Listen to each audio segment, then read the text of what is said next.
मैं हूं धर्मनाथ प्रसाद यादव, अधिवक्ता उच्च न्यायालय पटना, पूर्व vice chairman Bihar state bar council Patna, सह राष्ट्रीय अध्यक्ष अखिल भारतीय अधिवक्ता कल्याण समिति भारत।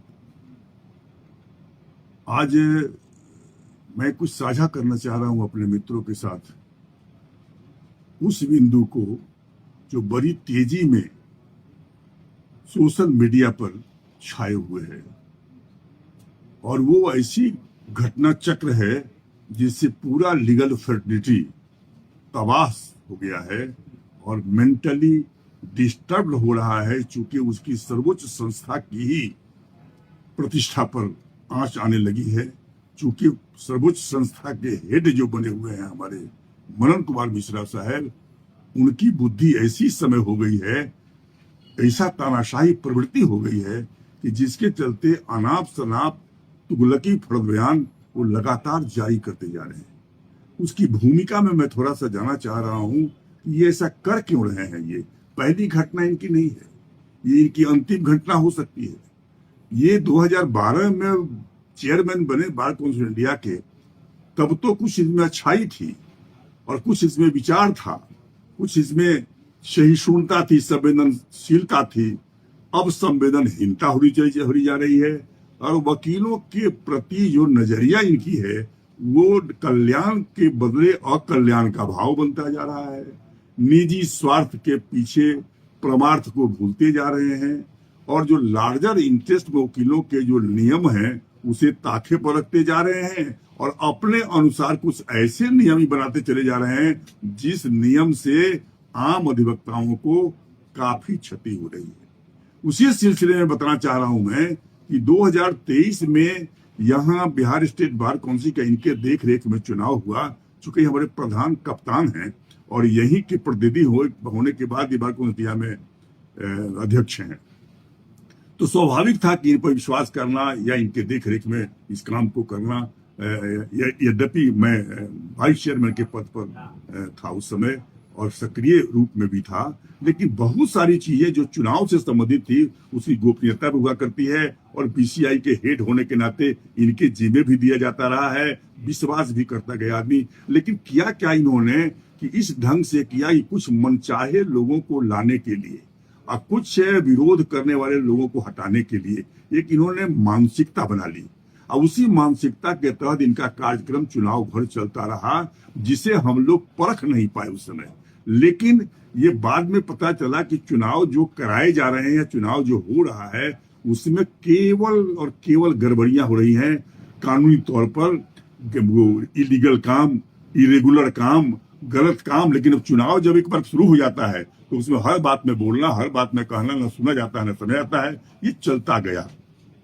लेकिन चुनाव होने के बाद जब काउंटिंग शुरू हो गई तब ये पता चला कि अपने लोगों को जिताने के चक्कर में इन्होंने क्या किया है कि बार काउंसिल ऑफ इंडिया के 6 स्टाफ को, जबकि हमारे पास बिहार स्टेट बार काउंसिल में काफी स्टाफ बेकार थे, उनको छोड़ करके अपने विश्वस्त और नियरेस्ट लोगों को जिस पर जो चाहे करा सकते थे उनको ला करके काउंटिंग में रख दिया। और काउंटिंग में ला करके इन लोगों ने बक्सा तक बदला, बैलेट तक बदला, बैलेट का मिसयूज किया और उस ढंग से जो सो काउंटिंग जो शुरू हुई तो सबसे ज्यादा अकड़हर शुरू कर दिया कि उस काउंटिंग में 1 नंबर 2 नंबर 25 नंबर तक प्रेफरेंशियल वोट देने का प्रोविजन है इसमें, जो 25 तक काउंटिंग की जाती है। 2 के बाद काउंटिंग करना बंद कर देता था जब वो वोट किसी मन चाहे के पक्ष में नहीं जा रहा हो। ऐसी स्थिति में काउंटिंग में गड़बड़ी हो लगी कानूनी तौर पर भी, तो हार करके हम लोगों ने एक पिटीशन दिया और उस पिटीशन पर विचार नहीं करके रिटर्निंग अफसर साहब ने खारिज कर दिया। और हम तो ये कहेंगे कि रिटर्निंग अफसर साहब का नाम था, खारिज कराने वाले हमारे महादेव श्री 1008 मनन कुमार मिश्रा साहब ही थे, क्योंकि सारे एक्शन इनके चल रहे थे, देख रेख इनका चल रहा था। और हमें बल्कि इन्होंने राय दे दिया कि इन्होंने ये गलत ऑर्डर हुआ है, ऐसा नहीं होना चाहिए, इसका अपील कर दी। और इनके कहने पर मैंने अपील कर दिया। बीसीआई में जाकर के ट्रिब्यूनल जो गठित किए हुए हैं, वो ट्रिब्यूनल का गठन करना बार काउंसिल दिया है काम है, चेयरमैन साहब का काम है, उसका भत्ता देना इनका काम है, उसकी सुविधा देने का काम है, रख रखाव इनको करना है, बात ठीक है। तो इन्होंने अपना बना रखा था अपने मन के अनुसार, वो भी नियम के खिलाफ गया, हम तो लंबा नहीं जाएंगे, नियम के खिलाफ गया, लेकिन उस ट्रिब्यूनल में हम लोगों ने केस किया और वो केस हम लोगों का एडमिट हो गया। एडमिट होने के बाद जो तो कार्रवाई चलने लगी, उसमें 2 ऑर्डर बहुत महत्वपूर्ण आए। इन लोगों ने हाजिर होकर के यह कह दिया कि इसमें स्टॉपेज लग रहा है, तो इसमें जो है सो रेस्ट्रिक्ट लग रहा है, तो ये लिमिटेशन से केस है, आदि आदि कह करके इन लोगों ने फाइल किया केस और वो उनका पिटीशन खारिज हो गया। दोबारा फिर इन लोगों ने क्या किया, उसको कि ऑर्डर 7 और 11 सीपीसी के अंतर्गत इन लोगों ने यह कहते हुए फिर फाइल कर दिया कि यह इनका मुकदमा चलने लायक नहीं है, क्योंकि इसमें कोई जान नहीं है। लेकिन उस पर एक 7/10/2025 को बृहद सुनवाई के बाद में ट्रिब्यूनल ने ऑर्डर अपना पास किया। 7 पन्ने के आदेश में 10 पैराग्राफ तक, 28 पैराग्राफ से लेकर 38 पैराग्राफ तक होल्ड कर दिया। जितने हमारे आरोप थे, जितने हमारे एलिगेशंस थे, उसको कंफर्म करते हुए उनके पिटीशन को खारिज कर दिया।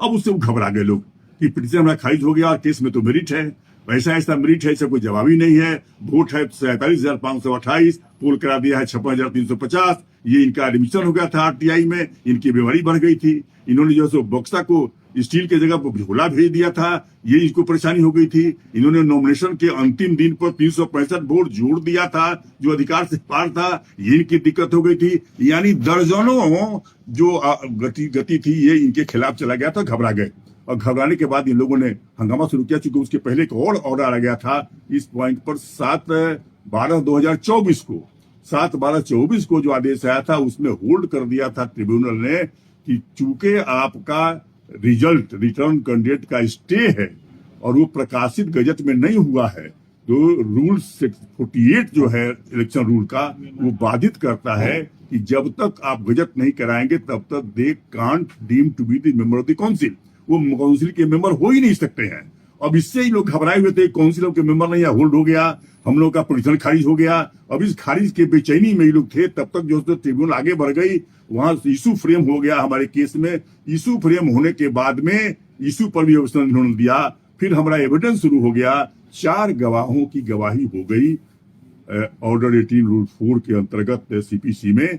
और उतना होने के बाद फिर गाड़ी को बैक करने के लिए इन्होंने प्रेशर डाला ट्रिब्यूनल के पदाधिकारियों पर कि हम खर्च करते हैं, हम आपको बहाल किए हुए हैं, हम हटा सकते हैं, हम रख सकते हैं, आदेश मेरे खिलाफ होता चला जा रहा है, इसका उपाय किया जाए। अब प्रेशराइज होकर के किसी कारणवश में आकर के ट्रिब्यूनल ने अपने कानून में के खिलाफ जाकर के इनका एक पिटीशन फिर ले लिया, ऑर्डर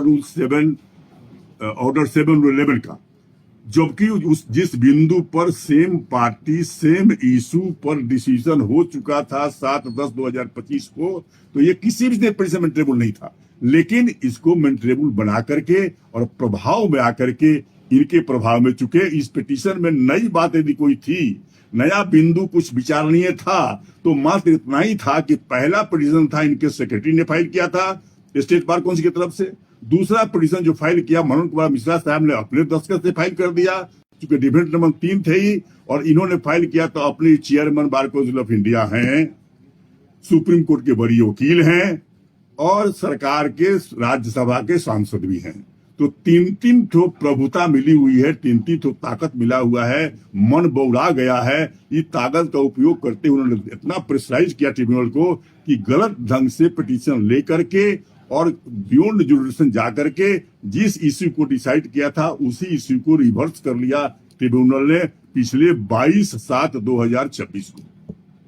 अब 22/7/26 के पहले डरे हुए थे, लेकिन 22 के हम रहेंगे कि नहीं रहेंगे, क्योंकि हम मेमोरे नहीं है तब यहाँ रह नहीं पाएंगे। इनको डर था, इस डर की बेचैनी में थे। लेकिन 22/7/2026 के बाद ये दिलेर हो गए और इनको ला के अब हमें कोई नहीं हटा सकता है। इसी पागलपन के दौर में 13 अगस्त 2026 को जो इन्होंने नालसा के यूनिवर्सिटी के बच्चों के खिलाफ जो इन्होंने तुगलकी ऑर्डर पास कर दिया, उस ऑर्डर के पीछे इनका इसी की खुशहाली थी। ये 22/7/26 में जो चुनाव का पिटीशन हमारा खारिज करा चुके थे, जिसके लिए हमें सुप्रीम कोर्ट जाना पड़ा है, और उसी के खुशी में इन्होंने आवाट का बावाट एक पगली ऑर्डर निकाल दिया, जिसके चलते इनकी सारी दुर्गति हो रही है। और इनकी दुर्गति क्या हो रही है, सबसे बड़ी बात है कि हमारी समिति की गरिमा दिनों दिन नीचे की तरफ गिरती चली जा रही है, लोग थू थू कर रहे हैं। तो ये इनका पहला नहीं था, ये ऐसा ही दर्जनों गलती कर चुके हैं जो बार बार नियम के खिलाफ काम करते हैं। जब पकड़े जाते हैं, विरोध होता है, तो हंसते हुए माफी मांग लेते हैं। लोग जो है सो माफ कर भी देते हैं। इनके दिमाग में है कि हम गलती करते रहेंगे, माफी मांगते रहेंगे, बात चलेगी। लेकिन इस बार का माहौल ऐसा बना हुआ है, इतनी बड़ी गलती कर चुके हैं कि हजारों लड़कों के जीवन के साथ खिलवाड़ कर चुके थे। ये इतना बड़ा काम असंवैधानिक कर दिया था, गैर कानूनी कर दिया था, जिसके लिए ये गए थे प्रशंसा के पात्र बनने। सीजेआई साहब का उन्होंने लतार लगा दिया इनको, जिसके खिलाफ गए उन्होंने लतार लगा दिया उनको। और इतना ही नहीं हुआ है, अब तो धीरे धीरे देख रहे हैं कि बात इतनी बढ़ती जा रही है कि अब बेंगलोर विधि विश्वविद्यालय के छात्रों ने भी लिखित रूप से दे दिया। यह सबसे शर्मनाक है हमारी न्यायपालिका के इतिहास में कि न्यायाधिपति, मुख्य न्यायाधिपति सुप्रीम कोर्ट और हमारे अध्यक्ष बिहार बार काउंसिल के अध्यक्ष जो लीगल फ्रेटरी का सबसे हेड कुर्सी है, दोनों के बारे में कह दिया कि ये हमारी सभा में नहीं आ सकते, इनके हाथ से कोई हम लेने नहीं जा रहे हैं सर्टिफिकेट। इतना दुर्भाग्य हो रहा है। इस चीज को लेकर के पूरा मर्माहत है अधिवक्ता समाज, बुद्धिजीवी समाज और 140 करोड़ लोग जो हैं वो सबके सब इस बात को चिंतित हो रहे हैं कि कैसा आदमी के पाली पड़ गया है। इसके लिए लगता है दूसरा कोई उपाय नहीं रह गया। अब इनके माफी मांगने का सवाल नहीं रह गया, माफ होने का सवाल नहीं रह गया। गलती कोई स्वीकार कर चुके हैं तो अपराध के गंभीरता के अनुसार सजा भी होनी चाहिए। कोई व्यक्ति किसी की हत्या कर दे और कल कर जो कह दे मुझसे गलती हुई क्षमा कर दीजिए, ये क्षमा योग्य तो है नहीं। क्षमा योग्य नहीं है तो दंड के योग्य है। तो इनके लिए अभी कल्याण का विषय इनके लिए ये हो सकता है कि कोई दूसरा दंड इन्हें प्रभावित किया जाए। इसके लिए पद का परित्याग करके ये इस्तीफा देने के बारे में निर्णय लें स्वयं। इससे कुछ इनकी प्रतिष्ठा बच सकती है और भविष्य में गिरने वाली जो आशंका बन गई है गरिमा हमारी संस्था का, उस गरिमा को बचाया जा सकता है।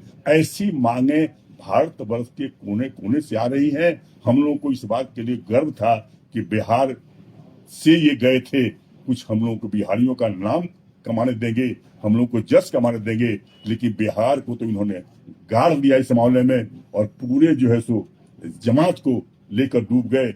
ऐसी स्थिति में लगता है कि वही प्रभुता पाई काही मद नाही, यही चढ़ा हुआ है इनकी कुर्सी की बीमारी। इसी में इनसे ये तुगलकी निर्देश आदेश निकलते जा रहे हैं, अधिवक्ता विरोधी काम होता जा रहा है, जिससे लोगों में आक्रोश है। इसलिए मेरा आग्रह है कि मनोज कुमार मिश्रा साहब अभी भी चीतने का समय है और समिति में जो बचा हुआ है संस्था की गरिमा, उसे बचाने का प्रयास करने का एक ही तरीका है कि आप कम से कम अब इस कुर्सी को त्याग करने का मन बनाइए। धन्यवाद।